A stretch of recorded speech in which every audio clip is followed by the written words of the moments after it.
बिहार में लोकसभा चुनाव 2024 की तस्वीर अभी से ही दिखने लगी। अभी तो यह वानगी है कि इससे पॉलिटिक्स का इश्क भी कह सकते हैं। इसमें रोना क्या और इसमें हंसना क्या, बस देखिए आगे आगे होता है क्या। दरअसल 2024 के अप्रैल मई में लोकसभा चुनाव होना है और 2022 खत्म होने वाला है। मतलब अभी भी लगभग 1.5 साल के आसपास समय है, लेकिन जो पॉलिटिकल सिनेरियो बन रहा है उससे साफ संकेत है कि 2024 में लड़ाई तो जमकर होगी। और इस लड़ाई में जहां बीजेपी को खुलकर राजनीति करने का जबरदस्त मौका है, तो नीतीश कुमार के पास अपनी 5 दशक राजनीति की फसल काटने का अच्छा अवसर भी है। पॉलिटिकल एक्सपर्ट की माने तो 2024 की लड़ाई में 1.5 साल के अंदर सब कुछ दिखेगा। एक्शन, गुस्सा, स्नेह, प्यार, सस्पेंस, सब कुछ दिखेगा। दरअसल नीतीश कुमार कब किन पर खुशी बरसाने लगे और कब किन पर गुस्सा जाए कहना मुश्किल है। महज 24 घंटे के अंदर बिहार से लेकर नेशनल तक के लोगों ने नीतीश कुमार के दोनों रूपों को देखा। कल मंगलवार को विधानमंडल के शीतकालीन सत्र के पहले दिन जब सत्र खत्म हुआ तो लगे हाथ महागठबंधन के विधायक दल की बैठक हुई। इसमें मुख्यमंत्री नीतीश कुमार, उप मुख्यमंत्री तेजस्वी यादव, मंत्री विजय कुमार चौधरी समेत तमाम घटक दल के नेता मौजूद रहे। मीटिंग के बाद जब नीतीश कुमार से मीडिया ने पूछा कि 2025 के विधानसभा चुनाव में तेजस्वी यादव नेतृत्व करेंगे, इस पर उन्होंने हंसते हुए कहा कि एकदम करेगा। इसके बाद नीतीश कुमार तेजस्वी यादव को मीडिया के सामने ले आए और फिर तेजस्वी की ओर इशारा करते हुए बोले, मैं तो शुरू से ही बोल रहा हूं कि ये करेगा, ये जरूर करेगा। अब इसके ठीक दूसरे दिन का हाल देखिए। विधानमंडल का शीतकालीन सत्र चल रहा था। बीजेपी ने सरकार को घेरने की पूरी तैयारी कर रखी थी। कई मुद्दे सामने भी थे। बिहार के बढ़ते क्राइम, शराबबंदी कानून, शिक्षा व्यवस्था, स्वास्थ्य सेवा का हाल समेत शिक्षक अभ्यर्थियों की प्रॉब्लम्स। लेकिन सत्ता पक्ष की किस्मत खराब थी। दूसरे दिन के शीतकालीन सत्र शुरू होने के पहले छपरा में बड़ा कांड हो गया। दरअसल जहरीली शराब से दर्जन भर लोगों के मरने की खबर आई। फिर क्या, बीजेपी इस मुद्दे को गरमाने में चूकी भी नहीं। पोस्टर लेकर पहुंच गए सदन, खूब हंगामा होने लगा। विधान परिषद के नेता प्रतिपक्ष सम्राट चौधरी ने तो जहरीली शराब से हुई मौतों को लेकर बड़ी मांग भी कर दी थी। सम्राट चौधरी बोले, जहरीली शराब से हो रही मौत के लिए मुख्यमंत्री जिम्मेदार, उनके खिलाफ एफआईआर होना चाहिए।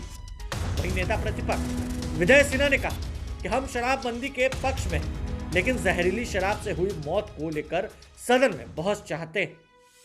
कहा जाता है कि इसी पर तो मुख्यमंत्री नीतीश कुमार काफी गुस्से में आ गए। गुस्से में उन्होंने बीजेपी विधायकों की तरफ इशारा किया और कहा, क्या हो गया, ए चुप हो जा। मुख्यमंत्री के इस तरह बोलने से बीजेपी विधायकों का गुस्सा और अधिक बढ़ गया। वे लोग शोर मचाने लगे और कहने लगे कि नीतीश कुमार को माफी मांगनी चाहिए। हंगामे के चलते सदन की कार्यवाही थोड़ी देर के लिए स्थगित हो गई, लेकिन उस गुस्से की गूंज सियासी गलियारों में चर्चा का विषय बन गया है। एक बार वही सवाल उठने लगा है कि आखिर मुख्यमंत्री नीतीश कुमार बार बार क्यों गुस्सा जाते हैं। पहले आप ये नजारा देखिए कि सदन के अंदर का किस तरह मुख्यमंत्री नीतीश कुमार बीजेपी वालों पर गुस्सा गए।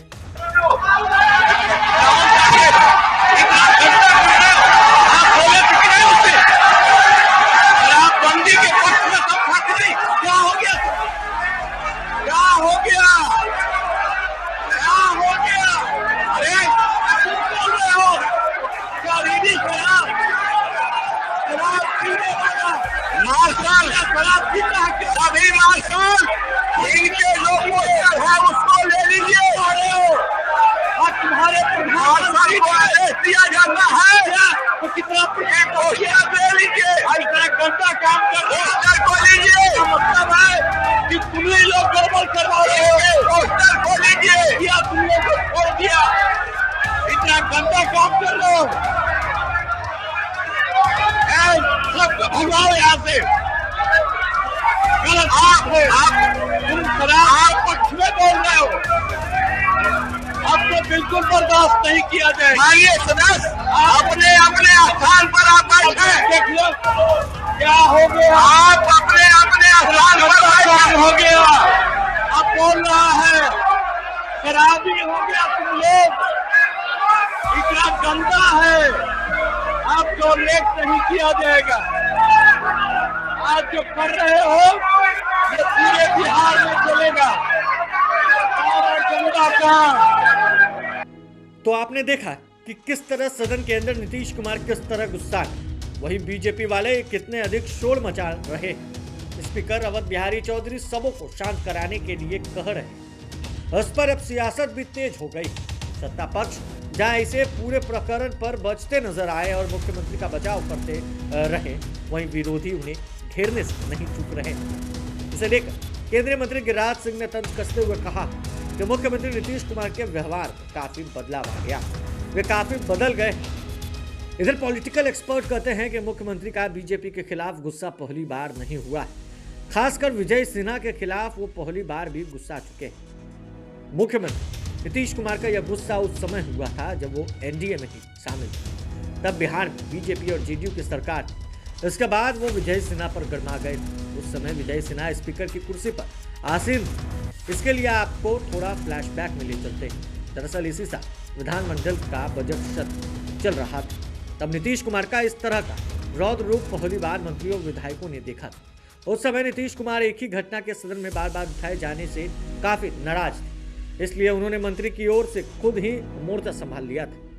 हालांकि नीतीश कुमार इसके पहले भी कई दफा गुस्साए हुए।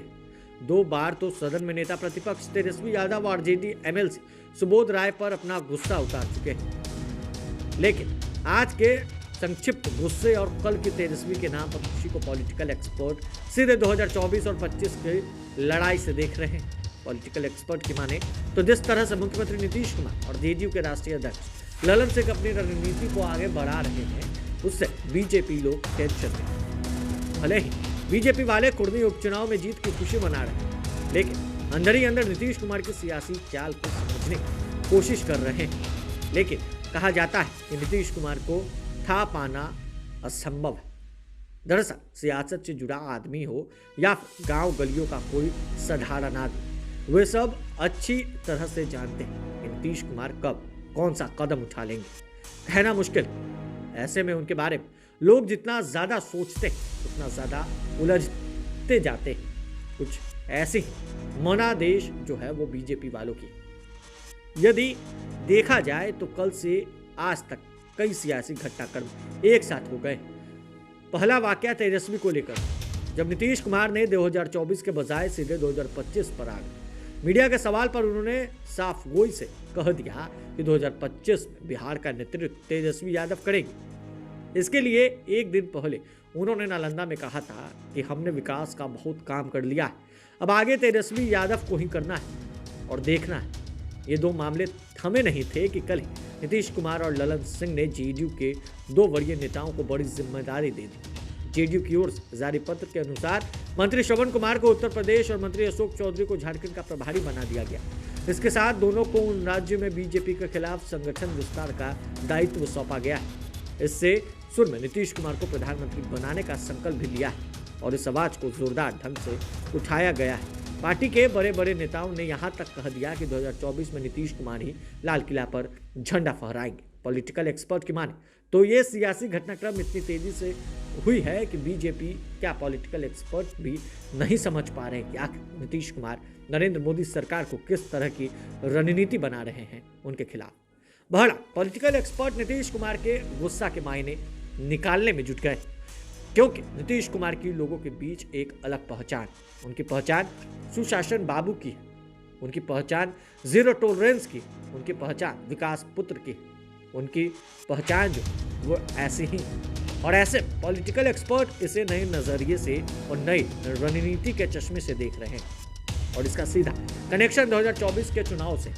उन्होंने पिछले सप्ताह जेडीयू के खुला अधिवेशन में खुलकर कह दिया था कि यदि सभी पार्टियां उनकी बातों को मानोगे तो बीजेपी की हार निश्चित है। ऐसे में पॉलिटिकल एक्सपर्ट मानते हैं कि 2024 की लड़ाई की तरह बानगी है और अभी इसके कई रंग देखने को मिलेंगे।